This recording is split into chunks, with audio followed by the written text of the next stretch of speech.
সেই ব্রেকিংটা একবার জানিয়ে দিই, ফের আমি আলোচনায় আসি। রক্তাক্ত ভাঙর, তৃণমূল নেতাকে নৃশংস খুন, আপনারা জানেন। অগ্নিগর্ভ ভাঙর নিয়ে এবার মমতাকে কটাক্ষ রাজ্য বিজেপি সভাপতি শ্রমিক ভট্টাচার্যের।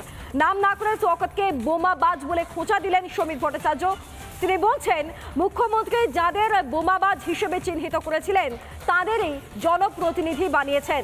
বাম জমানার চিহ্নিত হারমাদরাই এখন তৃণমূলের সম্পদ, মন্তব্য করছেন রাজ্য বিজেপি সভাপতি শ্রমিক ভট্টাচার্য। তার মন্তব্যটা আমরা একবার শোনানোর চেষ্টা করবো। ইতিমধ্যেই আপনাদেরকে জানিয়ে রাখি যে তদন্ত চলছে এবং সেখানে দুজনকে আটক করা হয়েছে, যারা দুজনেই তৃণমূল নেতা, এবং শওকত মোল্লার সঙ্গে ছবিতে তাদেরকে পাশে দেখতে পাওয়া গিয়েছে এই তৃণমূলী খুনের ঘটনায়। শ্রমিক ভট্টাচার্যের বক্তব্য শুনুন। মুখ্যমন্ত্রী যাতে চিহ্নিত করে দিয়েছিলেন, প্রতিষ্ঠিত করে দিয়েছিলেন বোমাবাজ হিসেবে, তৃণমূল কংগ্রেস তাদেরই নির্বাচিত জনপ্রতিনিধি করেছে। এখন ওদের প্রত্যেকেরই একটা অভিজ্ঞতা আছে, আমাদের থেকে বেশি রাজনৈতিক অভিজ্ঞতা আছে ভিন্ন ভিন্ন দল করা।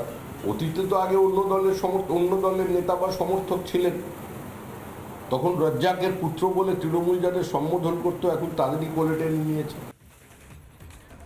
মোটামুটি তোলাবাজি, ধর্ষণের অভিযোগ আর দাদাগিরি, আর এপাশে কোন দলে, এই নিয়ে আপাতত তৃণমূল কংগ্রেসের যাবতীয় খবর প্রত্যেকদিন সংবাদ শিরোনামে হবে। যাই হোক, আমার সঙ্গে মৌমিতা রয়েছেন, আমি মৌমিতার কাছে একবার চাই। মৌমিতা, তুমি একটা জিনিস খেয়াল করে দেখেছো যে এই যে কসবা কাণ্ডটা হয়ে গেল, এত কিছু হয়ে গেল, এতগুলো ছাত্র পরিষদের নেতার নাম সামনে এলো, তাদের বিরুদ্ধে একাধিক অভিযোগ এলো, কিন্তু রাজ্যের মহিলার মুখ্যমন্ত্রী, বাংলার ঘরের মেয়ে মমতা বন্দ্যোপাধ্যায়ের মুখ দিয়ে একটা শব্দও বেরোয়নি। তোমার মনে প্রশ্ন হয় না যে কেন?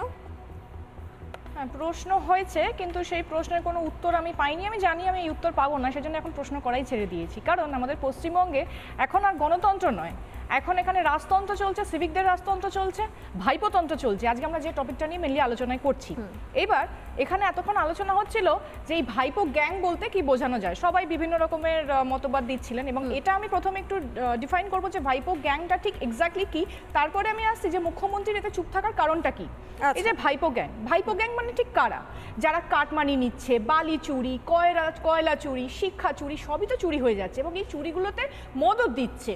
এবং ভাইপো মানে আমরা যাকে বুঝতে চাইছি না বা চাইছি, বা যিনি বলছেন যে তিনি ভাইপো হয়ে পরিচিতি পেতে চান না, তো তাকে তার নাম ধরে সম্বোধন করতে, তো তখন নামটা ধরেই বলছি, সেই অভিষেক বন্দ্যোপাধ্যায় একটা যে দল, মানে এখন তো এটাই মনে করা হচ্ছে যে যা কিছু এই চুরির সব কিছু তার ঘরে যায়, বা যাই হোক না কেন, এটা অভিযোগ, এটা বিরোধীদের অভিযোগ করেছে। এইবারেতে এখন প্রশ্ন হচ্ছে, যেটা হচ্ছিল যে কলেজে নির্বাচন কেন হয় না।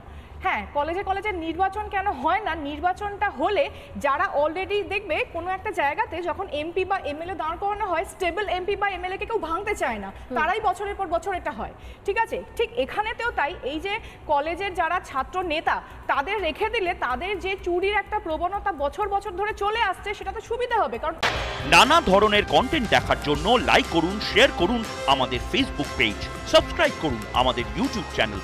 পাশাপাশি অন্যান্য ব্রেকিং নিউজের জন্য অবশ্যই চোখ রাখুন রিপাবলিক বাংলায়।